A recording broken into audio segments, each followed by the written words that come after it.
우리가 읽은 이 본문 말씀은 하나님께로부터 축복을 받은 공동체에 대한 말씀입니다.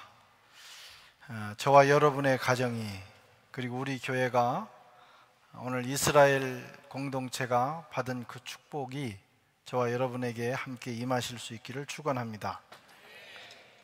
어떤 공동체에 하나님은 축복을 부어주실까? 첫째로, 연합과 일치를 이루는 공동체에 하나님께서 복을 부어 주신다는 것입니다. 1절 말씀을 같이 읽어보겠습니다. 형제가 연합하여 동거함이 어찌 그리 선하고 아름다운고. 저도 자녀를 키우는 부모입니다.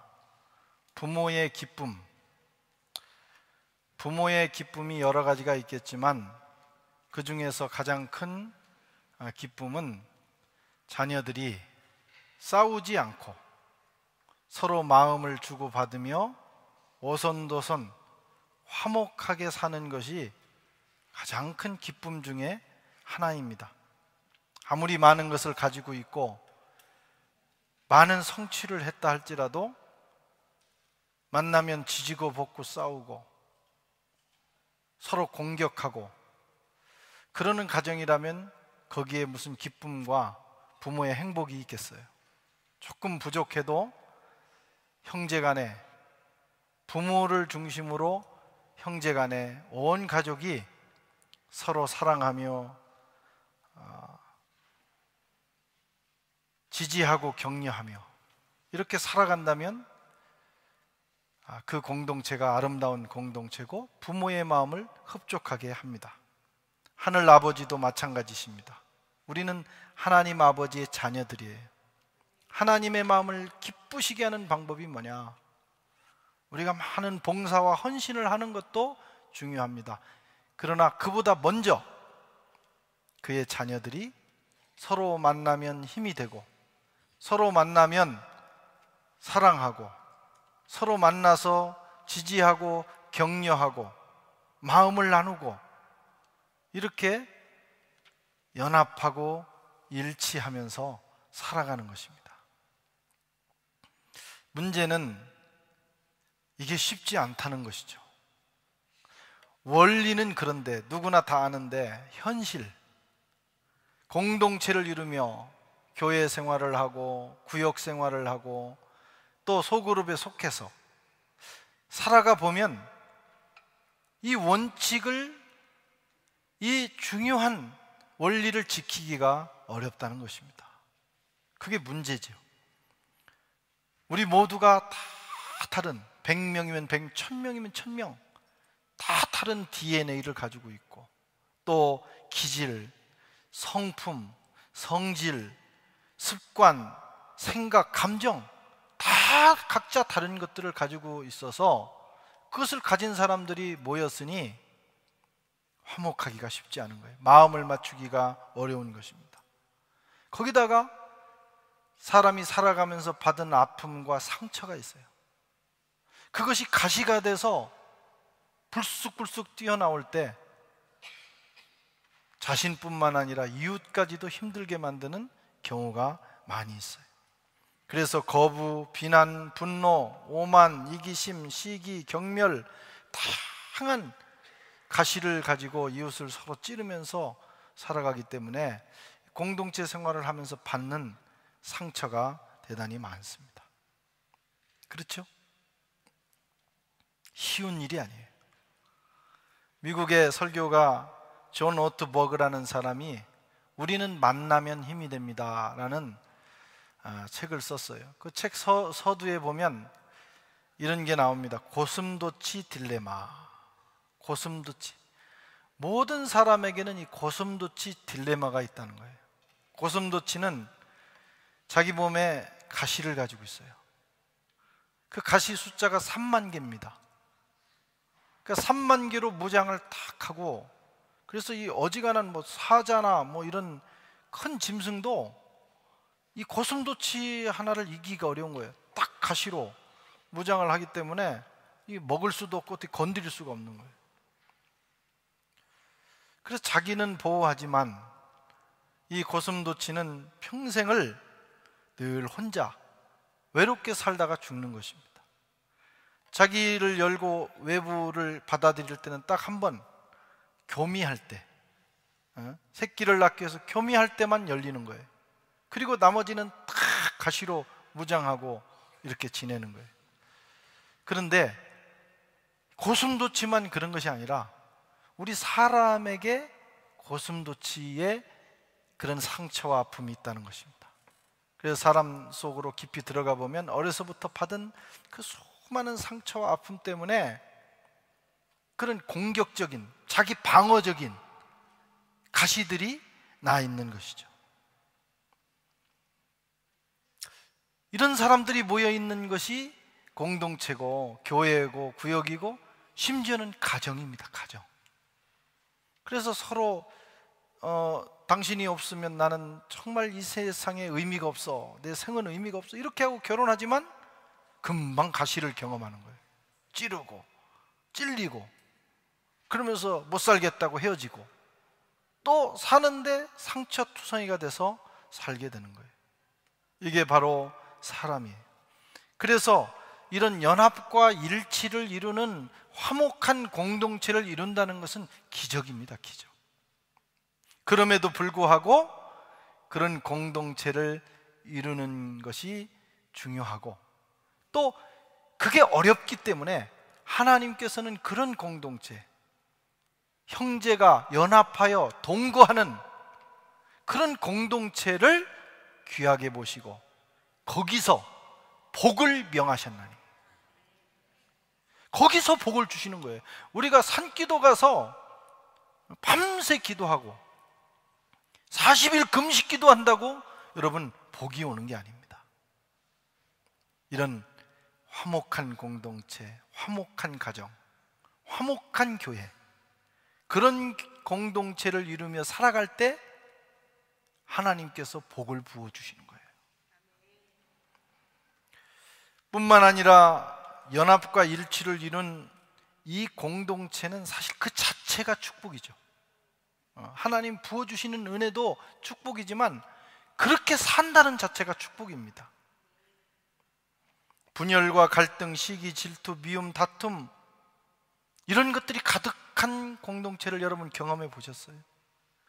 그런 가정에서 혹시 살아보셨어요? 저 어렸을 때 보면 어떤 집은 달마다 싸우는 집이 있었어요. 그리고 형제간에 싸우면 부엌칼을 가지고 쫓아다닙니다. 막 동생은 누나를 죽이겠다고. 지금도 살아있는지 모르겠어요. 부모는 술을 드시고 저녁 때쯤 해질 때쯤에는 막 소리 지르면서 와서 새끼들 두들겨 패고 와이프는 못 살겠다고 소리 지르고. 생지옥이에요. 생지옥. 그런 공동체를 여러분 경험해 보셨습니까? 거기에 어떻게 축복이 임하겠어요?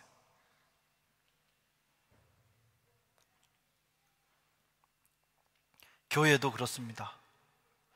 교회도 항상 우리 교회처럼 이렇게 평안하지 않습니다. 어떤 데 가보면 그냥 싸움과 이 다툼이 만연해 있는 곳도 있어요.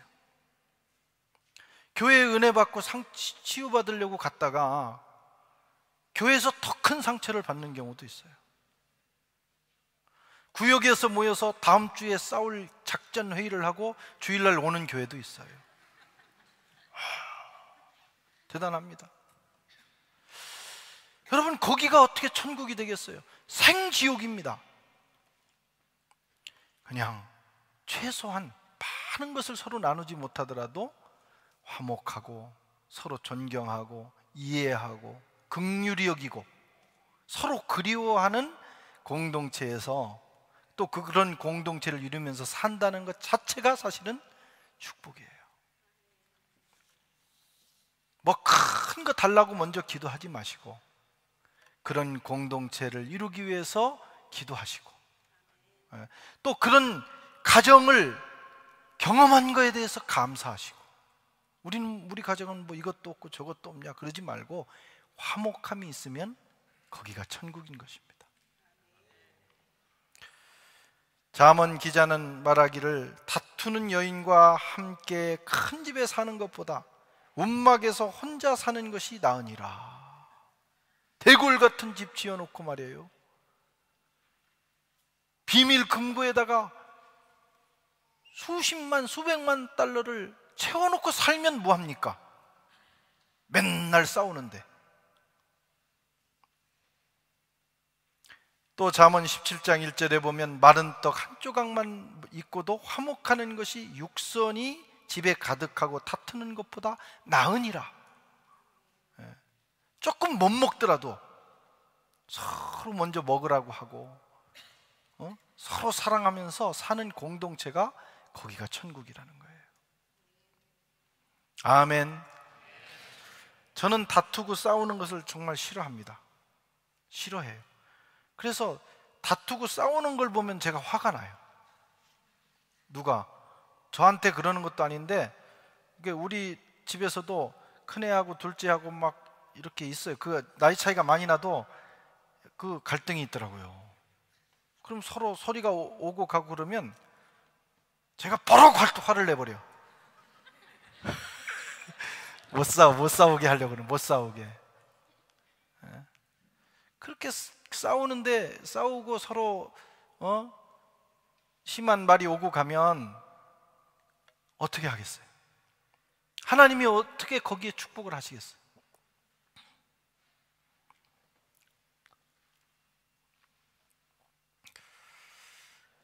싸우고 다투면 서로를 불행하게 하고 에너지를 쓸데없는 일에 쏟아붓게 됩니다.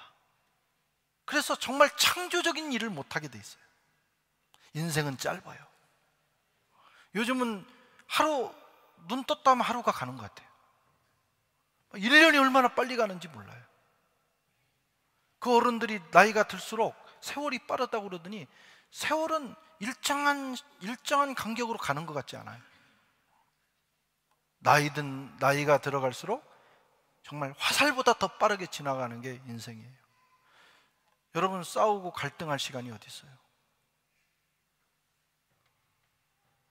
그런 일에 에너지를 쏟을 시간이 어디 있느냐 이거예요. 저는 목회 철학 중에 하나가 싸우지 말자입니다. 싸우지 말자.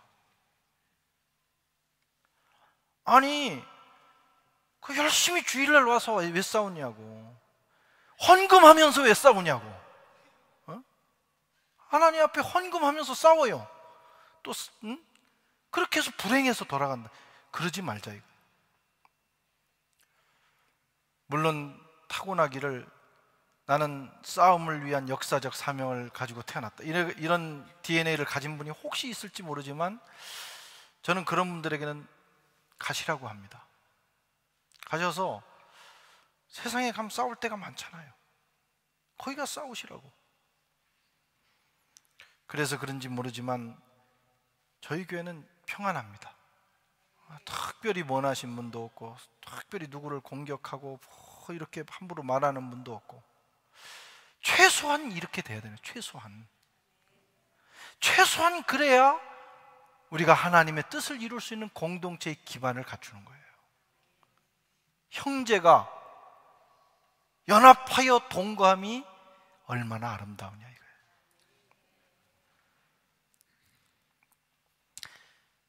성령 안에서 하나가 될 수 있도록 주님이 우리에게 역사하셨습니다.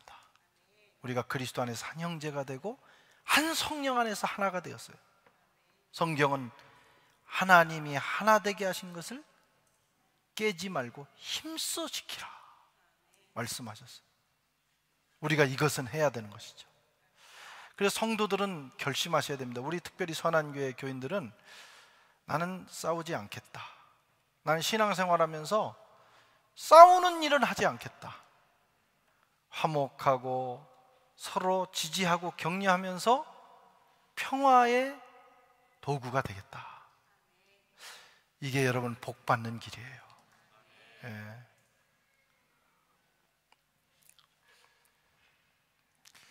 두 번째로 기름 부음 받은 공동체에 하나님이 복을 부어 주시더라 하는 거예요. 2절 말씀을 같이 읽어보겠습니다.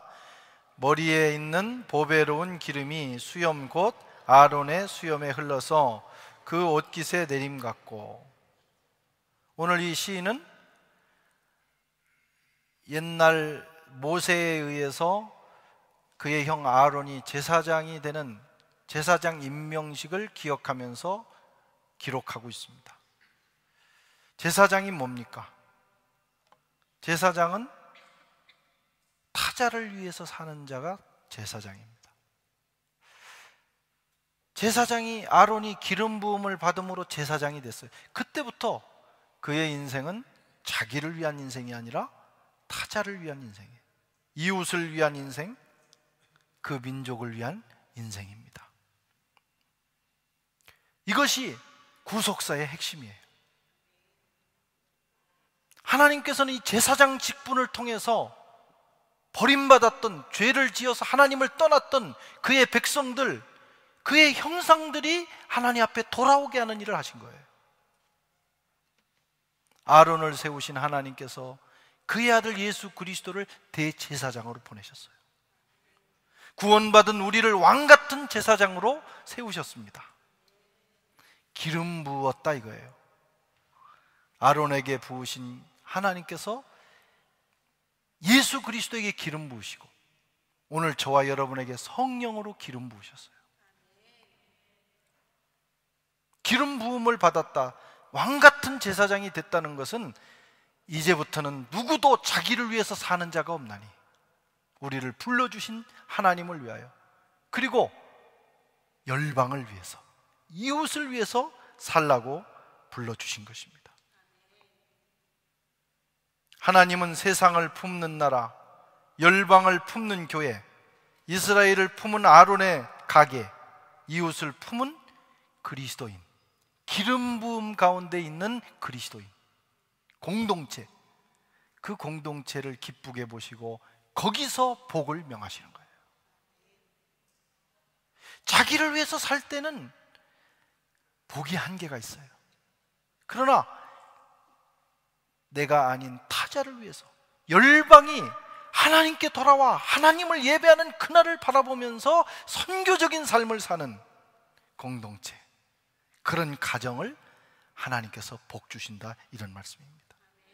미셔널 커뮤니티, 이 선교적 공동체를 통해서 여러분 하나님의 나라가 이루어져 가요. 그래서 하나님께서 그걸 귀하게 여기시는 거예요. 제사장으로 산다는 것은 대단히 번거로운 일입니다. 제사장으로 사는 거 우리가 생각하기에는 참 본때나고 권위 있고 좋아 보이지만 그 삶을 사는 것은 대단히 불편한 일이에요. 그렇지 않습니까? 소잡고 양 잡아야지. 잡아보셨어요? 피 묻혀야지. 늘 피비린내가 온몸에 진동하는 거예요. 밤낮으로 제사 드려야 돼요. 기름을 부었잖아요.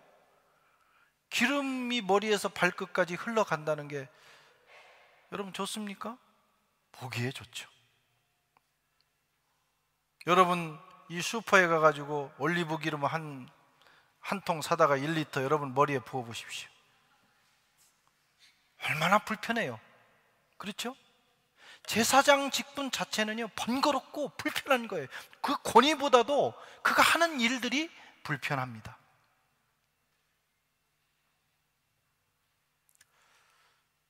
제사장은 모든 백성들을 가슴에 품고 어깨에 짊어지고 하나님 앞에 나가는 자예요. 중보기도 해야 돼요. 눈물로. 그런데 내가 좋아하는 사람은 눈물로 기도하기가 좋은데 이 아론 또는 제사장들에게 원수가 없겠어요? 속썩이고 비난하고 조롱하고 뭔가 관계가 안 좋은 사람들이 반드시 있을 거예요. 망했으면 좋겠는데, 저대로 갔으면 좋겠는데 그걸 품고 가야 되는 거예요. 하나님 앞에 기도해야 되는 거예요. 그래서 어려운 것입니다. 복음을 전해야 되는데, 그래서 열방을, 이웃을 주님께로 인도하는 것이 우리의 책임인데, 왕 같은 제사장인 우리의 책임인데 꼭 그 사람이 내 돈 떼어먹은 사람이요, 나를 비난한 사람이요. 근데 하나님께서 그를 전도하라고 하시는 거예요. 얼마나 힘들어요.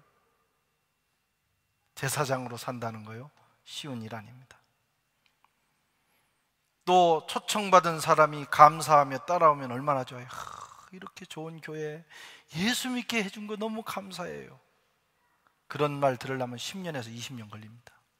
처음에는 오기 싫어하고 전화를 피하고 나중에는 막 욕하고 겨우 데려다 놓으면 좌충우돌하고 가면서 비난하고 뭐 내가 이런 데 데려왔냐 그러고, 그런 일들을 경험하게 됩니다. 까다롭게 굴고 열방을 품고 하나님 앞에 나간다는 거, 전도자의 삶을 산다는 거, 여러분 선교자의 선교적 삶을 산다는 것이 큰 희생이 아니면 할 수 없는 거예요. 그러기에 하나님께서는 그런 직분과 그런 가정, 그 사명을 감당하는 공동체를 귀하게 보시는 거예요. 아멘. 거기서 복을 명하셨나니. 다 자기를 위해서 살죠. 조금도 자기 손에 안 보려고 그러죠. 그런데 제사장이 되어 자기를 버리고 이웃을 위해서 사는 사람, 그런 가정, 그런 교회, 교회도 부지런히 복음을 전하고 한 영혼이라도 구원하려고 애를 쓰고 이웃에게 복음을 전하는 선교적인 삶을 살려고 하는 교회가 있어요. 그게 쉬운 일이 아니라 자기 희생이 없이는 안 되는 거예요. 그런데 그렇게 하는 교회와 가정을 하나님이 귀하게 보시고 거기서 복을 명하신다 이것입니다. 저와 여러분의 가정이, 그리고 우리 교회가 이 프랑스 땅과 이 유럽 땅에 있는 영혼들을 품고 하나님 앞에 나가는 제사장 공동체가 될 수 있기를 축원합니다. 그렇게 살아가셔야 돼요. 세 번째로, 생명을 흘려보내는 공동체에 하나님은 복을 부어주십니다. 3절 말씀 같이 읽겠습니다. 헐몬의 이슬이 시온의 산들에 내림 같도다. 이스라엘 북쪽에 가면 갈릴리 바다가 있고 그 위에 헐몬산이 있어요. 거기는 겨울에는 눈이 내려서 스키를 탈 수 있을 만큼 눈이 있고 평소에는 이슬이 있는데, 그 눈과 이슬의 그 물들이 그 산속으로 스며들었다가 그 밑에 있는, 아래에 있는 그 갈릴리 바다에서 생수가 되어 솟아나옵니다. 그리고 갈릴리를 채웠다가 그 갈릴리 물이 요단강을 타고 사해까지 내려가면서 모든 이스라엘 땅에 젖줄, 생명줄 역할을 하게 되는 거예요. 하나님께서 이 역할을 하는 공동체를 축복하십니다.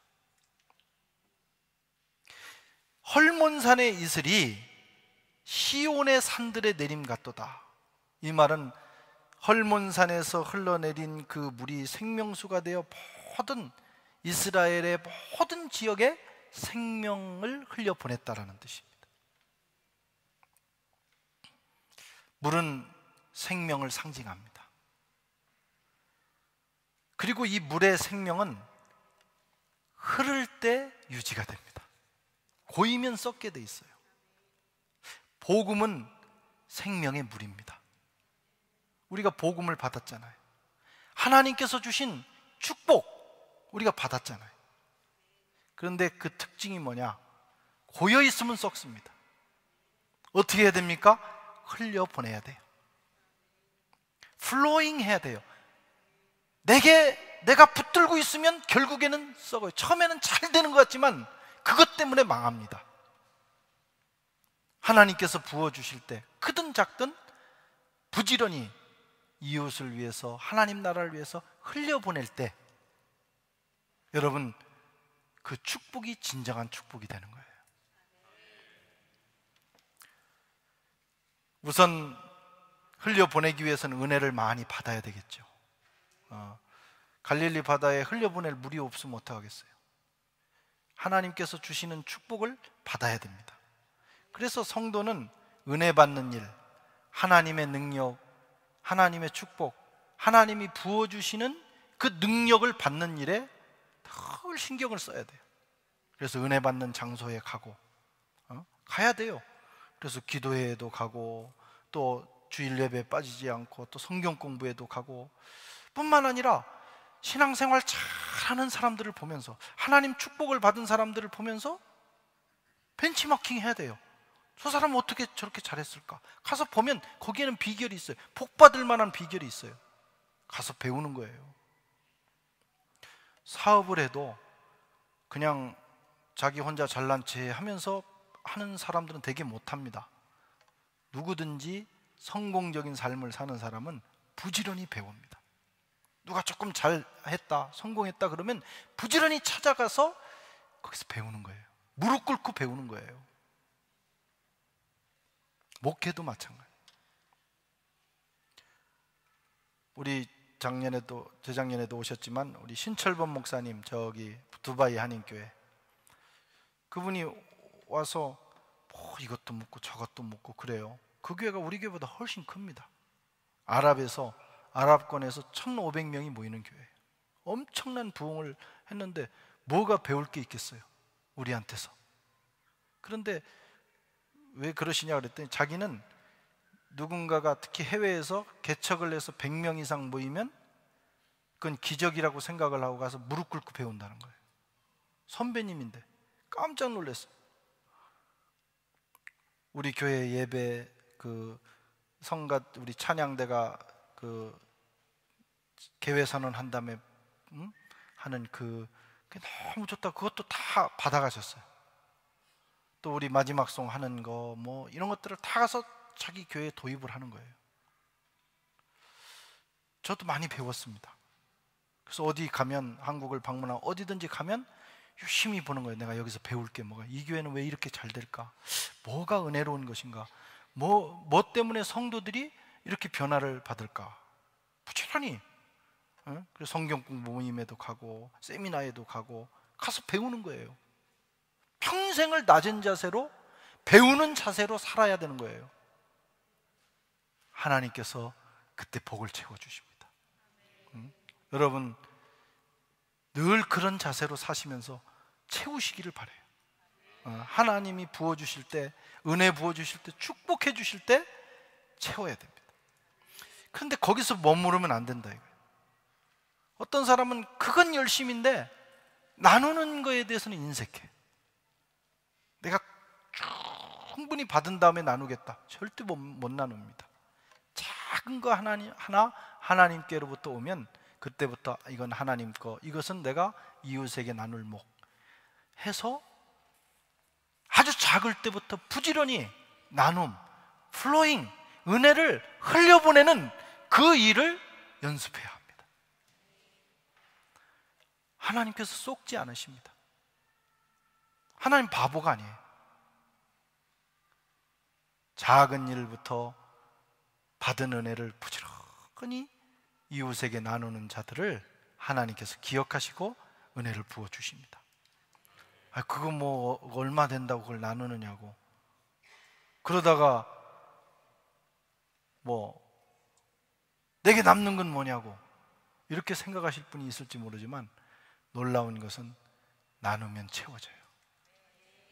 더 많이 나누면 더 많이 채워지는 역사가 있더라고요.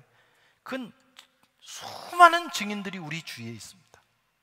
자기를 위하여 움켜쥐는 사람은 나중에는 남는 게 없어요. 그 움켜쥔 거 하나 겨우 건질지 몰라요. 그러나 부지런히 하나님 주신 것을 이웃과 나누는 사람은 나중에 그 인생이 그렇게 퍼내다가 어떻게 되나, 그런데 풍성해지는 역사를 경험해요. 아멘. 제가 어렸을 때는 우리 동네에 우물이 3개가 있었어요. 우리 동네가 꽤 큰 동네였는데 우물 3개를 가지고 온 동리 사람들이 목욕하고 그걸로 밥하고 또 그걸로 빨래하고 다 썼어요. 놀라운 것은 그 샘물을 두레박으로 탁 퍼서 다 쓰고 나서 잠시 후에 보면 다시 채워져 있는 거예요. 여러분, 이게 샘물의 비밀입니다. 그런데 새마을 운동이 시작이 되면서 각 집마다 샘을 팠어요. 그래서 저희 집도 지금도 그 샘을 사용합니다. 파가지고 거기에 파이프를 묶고 이 전동기로 물을 빼서 쓰는데, 놀라운 건 지금은 그 공동 우물이 다 없어져 버렸어요. 그걸 몇 개월 쓰지 않으니까요, 물이 다 말라버립니다. 구멍이 막혀버려요. 퍼내야 구멍이 계속 구멍에서 물이 나오는 거예요. 아무리 퍼내도요, 지하에는 어마어마한 물이 있습니다. 계속 나오는 거예요. 하나님께는 어마어마한 보화가 있어요. 퍼서 써야 됩니다. 쓰면 하나님 또 채우시고. 그런데 딱 자기가 간직하고 그것 유지하려고 하면 결국 말라버리는 거예요. 잠언 11장 24절에서 25절 읽겠습니다.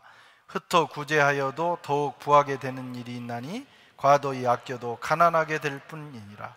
구제를 좋아하는 자는 풍족하여질 것이요 남을 윤택하게 하는 자는 윤택하여지리라. 지혜자의 말이에요. 성도 여러분, 하나님께서 저와 여러분의 가정과 우리 교회를 복 주시기를 원합니다. 네, 화목한 공동체가 돼야 됩니다. 그리고 두 번째로 이웃을 품고 나가야 돼요. 세 번째로 어떻게 해야 돼요? 흘려보내야 돼요. 자꾸 흘려보낼 때 하나님이 역사하십니다. 그런 교회, 그런 가정들이 되셔서 하나님께서 복을 명하시는 그 복이 어떤 복입니까? 영생의 복이라. 영원히 시들지 않는 생명의 복이 저와 여러분들의 임하는 역사 있기를 축원합니다.